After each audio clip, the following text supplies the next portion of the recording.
আজ থেকে কয়েক বছর আগে বিশ্ববিদ্যালয়ের এক ছাত্র সে একে একে 100 জন ছাত্রীকে ধর্ষণ করেছে। 100 জন করে সে আবার বন্ধুদেরকে নিয়ে মিষ্টি খাইয়েছে এবং ধর্ষণের সেঞ্চুরি উদযাপন করেছে।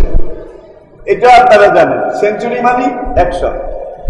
তো 100 ধর্ষণ সে করেছে, এটার জন্য সে সেঞ্চুরি উদযাপন করেছে, বন্ধু বান্ধবদেরকে মিষ্টি খাইয়েছে। তার কি কোনো বিচার হয়েছে?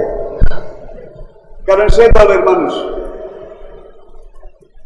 সে ম্যানসেরু মেয়া, সে জানে আমি যত অন্যায় করি ফাঁসির রায় হলেও আমাকে ফাঁসি। সাগর রুনিকে যারা মেরেছে 10 বছরের বেশি হয়ে গেছে, সেটার কি বিচার হয়েছে? কোনোটা আর হয়নি। এরপরে আসুন নুসরাত হত্যা থেকে শুরু করে, তনু হত্যা থেকে শুরু করে কত হত্যা, একটারও কি বিচার হয়েছে? হ্যাঁ, কোনোটার বিচার রায় হয়েছে, কিন্তু কার্যকর হয় নাই। কারণটা কি? এরপরে আসুন বর্তমানে যেটা সবচাইতে উল্লেখযোগ্য বার্নিং ইস্যু, সেটা হলো সিলেট এমসি কলেজে যেই ধর্ষণ, নোয়াখালীর বেগমগঞ্জে একজন নারী, মায়ের জাতি, যে মায়ের গর্ভ থেকে আমরা সবাই এসেছি, সেই মাকে সম্পূর্ণ উলঙ্গ করে, সম্পূর্ণ উলঙ্গ, তারপরে নির্যাতন এবং ধর্ষণ করেছে। সবাই বলেন নাউজুবিল্লাহ। গত পরশু নোয়াখালীর সুবর্ণচরে একজন নারী, সে ধান খেতে শামুক, হাঁসের জন্য শামুক, এটা কুড়াবার জন্য, সংগ্রহ করার জন্য গিয়েছে। ওই নারীটাকে সেখানে ধর্ষণ করে তার শরীরটাকে 4 টুকরা করেছে। ধান খেতে মাথাটা পাওয়া গেছে, আবার নাভি থেকে হাঁটু পর্যন্ত এই টুকরাটা পাওয়া গেছে। এখানের টুকরাটা আর পায়ের এই গোড়ালির টুকরাটা এখনো পাওয়া যায়নি। এরা কি মানুষ? আবার দেখুন, নোয়াখালী ইতিহাসে আমাদের ছাত্র জীবনে যেটাকে বলা হতো মাশরিকি আরব, প্রাচ্যের আরব দেশ নোয়াখালী, আলেম ওলামা, ইসলামের ঐতিহ্য, এগুলো গ্রহণ, ধারণ, সংরক্ষণের ব্যাপারে নোয়াখালী তখনকার অবিভক্ত বাংলার মধ্যে সবার উপরে ছিল। আর নোয়াখালীর এখন যিনি দায়িত্বশীল রাজনৈতিক দিক থেকে, শাসকের দলের দিক থেকে, তিনি এখন বাংলাদেশের দ্বিতীয় ব্যক্তি, ওবায়দুল কাদের সাহেব। তার বাড়ি কোথায়? কোথায় বাড়ি? তাহলে আপনি তো অতীতে অনেক বড় বড় কথা বলেছেন, অনেক কিছু আপনি বলেছেন এবং বলেন, কিন্তু আপনার জেলায় যে এগুলো হচ্ছে, আপনি যদি বলেন ধর্ষণকারীদের কোনো দল নাই, আপনার মতো আরেকজন যদি বলে ধর্ষণ যারা করেছে তারা আওয়ামী লীগের নয়, ছাত্রলীগ, যুবলীগেরও নয়, তারা শিবিরের লোক, এটা বোধহয় জাতি বিশ্বাস করবে? কি মনে করেন? কারণ জাতি এদেরকেও চিনে, গত 10-12 বছর এদের কর্মকাণ্ড এটাও দেখেছে, আর গত 50 বছর ওদের। কিছুদিন আগে যখন ত্রাণ বিলি হচ্ছিল করোনা শুরুর পরে, আপনারা দেখেছেন যে ত্রাণের চাল শুধু লুটপাট, শুধু লুটপাট, শুধু চুরি, শুধু চুরি।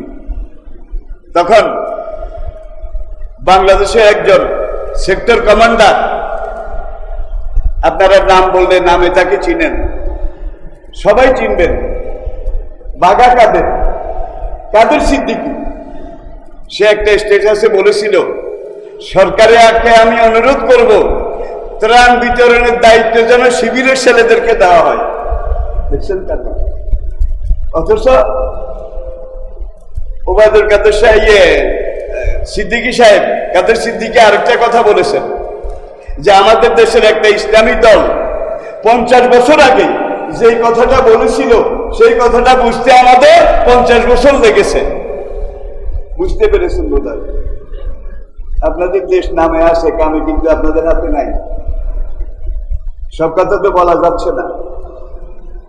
আকলমানরা ইশারা কাফি, আকলমানরা ইশারা কাফি। সুতরাং এই ব্যাপারে আমাদের সিদ্ধান্ত একটাই, ওয়ালাকুম ফিল কিসাসি হায়াতুন ইয়া উলুল আলবাব। কোরআনে আল্লাহ পাক বলছেন অপরাধীকে উপযুক্ত শাস্তি দেওয়া, এটার মধ্যেই জীবন এবং নিরাপত্তা লাভ করা যায়। যদি শাস্তি দেওয়া না হয় জাতির জীবনের কোথাও নিরাপত্তা নিশ্চয়তা এটা আসবে না। অপরাধীরা জানে আমরা অপরাধ করলেও আমাদের কিছু হবে না। কারণ কি? আমরা নিজের মানুষ, আমরা নিজের মানুষ। আজ থেকে 2 বছর প্রায় কিছু কম, এই যে গেল নির্বাচন হলো 30শে ডিসেম্বর নাকি 30শে ডিসেম্বর। অবশ্যই নির্বাচনটা 30শে ডিসেম্বর হওয়া লাগে না, আগের রাতেই সারা দেশে এটা হয়ে গেছে। তার একদিন পরে এই নোয়াখালীর সুবর্ণচরে আপনারা সবাই জানেন একজন গর্ভবতী মহিলা, তাকে 12 জন কুকুর, আমি কুকুর বলবো, ইচ্ছা করেই বলবো, 12 জন পুরুষ মিলে ওই মহিলাকে ধর্ষণ করেছে। সেটার কি বিচার হয়েছে? তাইলে ধর্ষণ বাড়বে না কেন? খুন খারাপি বাড়বে না কেন? বিচারহীনতা যেই দেশে চলে সেই দেশে অরাজকতা কোনোদিন বন্ধ তো করা যায় না, কমানো যায় না, বরং আরো বাড়ে। এখন আমরা এই অবস্থায় আছি কিনা? এখন সব এগুলো বাড়তেছে, বন্ধ হওয়া দূরের কথা, কমতেছে না। তার একটাই কারণ, খুনিরা জানে, দর্শকরা জানে যে আমি যেটাই করি, আমার দলের মন্ত্রী টেলিফোন করলে কি আমার দলের অমুক ভাই তমুক বড় ভাই যদি টেলিফোন করে তাহলে আমার কিছু হবে না। এরকম একটা অবস্থা বোধহয় নাই, চলছে না? তাহলে আমরা কোন জঙ্গলে গিয়ে পালাবো? আমার মনে হয় জঙ্গলে গিয়েও আমাদের পালাবার জায়গা। আপনি যেই দল করেন, আওয়ামী লীগ করেন, আপনি বিএনপি করেন, জাতীয় পার্টি করেন, জামাত ইসলামী করেন, যেটাই করেন করুন, করার স্বাধীনতা আছে। কিন্তু আপনাদের আল্লাহ দোহাই, দেশটা কিন্তু আমাদের সবাই। যদি দেশটাতে শান্তি নিরাপত্তা ফিরে আসে আমাদের সবাই লাভ হবে। আর যদি অশান্তি, অনিরাপত্তা, অরাজকতা এগুলো চলতেই থাকে তাহলে শাস্তি এক দলের হবে না, সব দলের হবে। তবে অবস্থা বেশি দিতেন না। কথায় বলে জুলুমের ঘর থাকে না। সময় বোধহয় সেদিকে যাচ্ছে, ইতিহাস বোধহয় সেই দিকে যাচ্ছে। সরকারে যারা রয়েছেন, আপনাদের কাছে আমার অনুরোধ, আমি আপনাদের ভাই, আপনাদের শুভাকাঙ্ক্ষী, আপনাদের কল্যাণকামী। আপনারা নিজেরাও মরবেন না, আমাদেরকে মারবেন না। দেশটাকে রক্ষা করুন। এখনো অপরাধীদেরকে লাগাম পরান, কন্ট্রোল করুন, নিয়ন্ত্রণ করুন। তা নাহলে শুধু আমরা মরবো না, আমাদের সবার আমও যাবে, সালাও যাবে, আমও যাবে, সালাও যাবে। আমি কি বুঝাতে পেরেছি? আর আমার যারা বাংলাদেশের উকিল, মুক্তার, আইনজীবী, সেই ভাইদের কাছে আমরা আর একটা অনুরোধ, এটা এখন করা দরকার।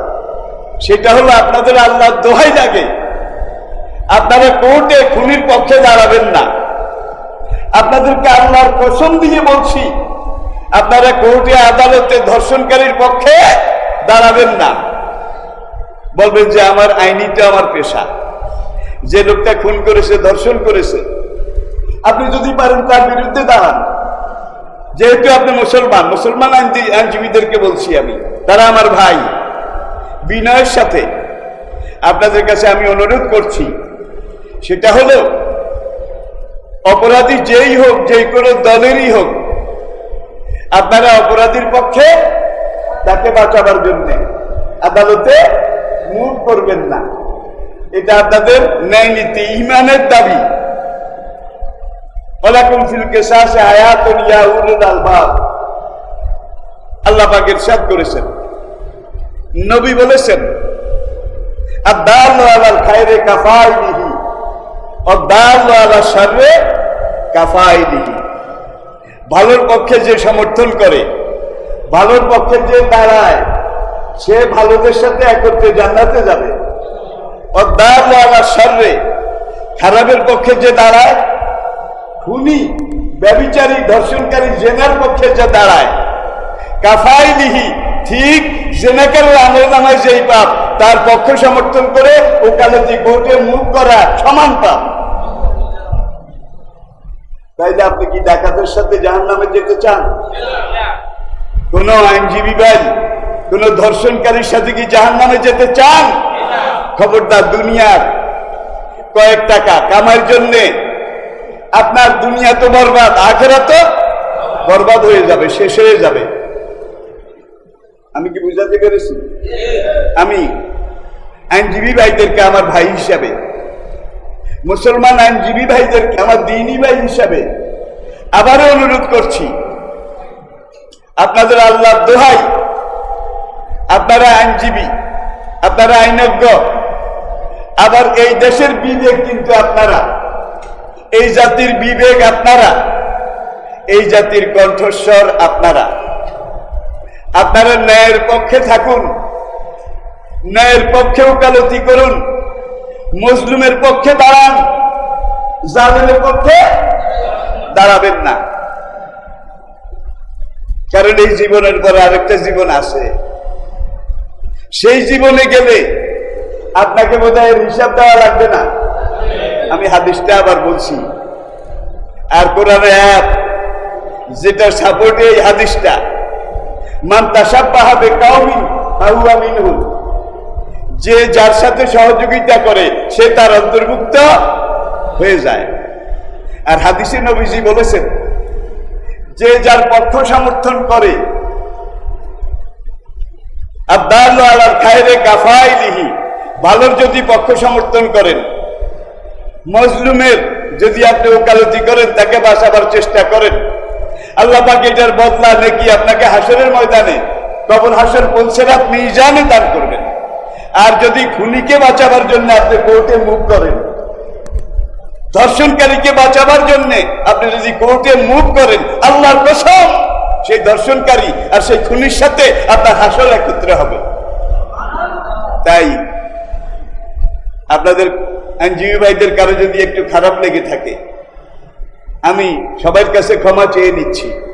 কিন্তু যে কথাটা আমি বলেছি, এটা আমার কথা নয়, কোরআন এবং হাদিসের কথা। আপনারা একজন মুসলমান, আমার ভাই, আমার দ্বীনী ভাই। আমি চাই যে কবর হাসর পুলসিরাত মিজানের প্রত্যেকটা ঘাটিতে আল্লাহ পাক আমাকেও হেফাজত করুন, আমার সঙ্গে আপনাদেরকেও হেফাজত করুন। দুনিয়ার এই দুই দিনের এই খেলা ঘরে কয়েকটা টাকা কামাই করার জন্য আপনি যদি খুনির পক্ষে ওকালতি করেন, ধর্ষকের পক্ষে ওকালতি করেন, আপনি যদি ব্যভিচারের পক্ষে ওকালতি করেন, দোহাই আল্লাহ, তাদের এবং আপনার হাসর নাসর একত্রে হবে। আমি কি বুঝাতে পেরেছি? তাহলে সময় কিন্তু খুব দ্রুত ফুরিয়ে যাচ্ছে, সময় কিন্তু শেষ হয়ে যাচ্ছে। আমার মনে হয় সরকারের সামনে আর সময় বেশি নাই। প্রধানমন্ত্রী 2 দিন আগে বলেছেন যে ধর্ষণকারী তার ফাঁসি, এই আইন করার জন্য আমি ঘোষণা দিচ্ছি। আমরা প্রধানমন্ত্রীকে আহ্বান জানাই, ধন্যবাদ জানাই, মোবারকবাদ জানাই, আহ্বান সাহলান জানাই। কিন্তু এই দর্শনকারী সাজা শাস্তি আমাদের সংবিধানে অনেক আইন আছে, অনেক আইন আছে, এগুলো দিয়েই তাদেরকে সাইজ করা যায়, কিন্তু কোনো আইন কাজে লাগানো হয় নাই। আপনি যেটা বলছেন এটাও কাজে লাগানো হবে না যদি এই অবস্থা চলতে থাকে। শুধু আপনারা মরবেন না, পুরা জাতি মরবে। শুধু আপনারা শেষ হবেন না, পুরা জাতি, পুরা দেশ সার সার হয়ে যাবে। অশান্তির যেই দাবানল, অরাজকতার যেই দাবানলকে জ্বলছে, খুন, হত্যা, রাহাজানি, ধর্ষণ। এতগুলো যুবক মিলে একজন নারীকে কিভাবে উলঙ্গ করতে পারলো? সেখান থেকে ছবি তুললো, সেখান থেকে এগিয়ে স্ট্যাটাস দিল। তারা কি মানুষ? তারা কি মায়ের পেট থেকে জন্ম নেয় নাই? ঠিক তোমাদের এই জীবনে, তোমাদের এই জীবনকে আমি থু থু নিক্ষেপ করি। আমি আবারও ঘৃণা জানাই, ধিক্কার জানাই। দেশের যারা শিক্ষিত সুধী বুদ্ধিজীবী তারা সবাই একমত যে আইনের শাসন কায়েম হচ্ছে না। হ্যাঁ, ন্যায় বিচার কায়েম হচ্ছে না, অপরাধীরা সাজা পাচ্ছে না, এর জন্য অপরাধ বাড়তেছে। তাইলে শুকনো গাছে যদি আপনি আগুন দেন, শুকনো ঘাসের আটির ভিতরে কাঁচা ঘাস 210টা থাকলে এগুলা বোধহয় রক্ষা পায় কি? যেটা আমরা আপনারা যারা নীতি নৈতিকতার পক্ষে আসি, 5 ওয়াক্ত নামাজ পড়ি, রোজা করি, দাইয়ের আল্লাহর দায়িত্ব পালন করি, একামতে দ্বীনের গুরু দায়িত্ব পালন করি, এখন এখানে যদি গজবের আগুন লাগে শুধু পাপীরা জ্বলবে না, আমরা শুদ্ধ জ্বলে যাব। মুসা আলাইহিস সালামের এই পিঁপড়ার ভাবে আগুন দেওয়ার ওই ঘটনাটা মনে আছে তো? হাদিস থেকে আমি আপনাদেরকে বলেছিলাম। এগুলো কিন্তু আমাদের জন্য গাইডলাইন, এগুলো আমাদের পথ প্রদর্শন। নতুন ওয়াজ ও ইসলামিক সঙ্গীত পেতে আমাদের বিবর্তন মিডিয়া চ্যানেলটি সাবস্ক্রাইব করুন।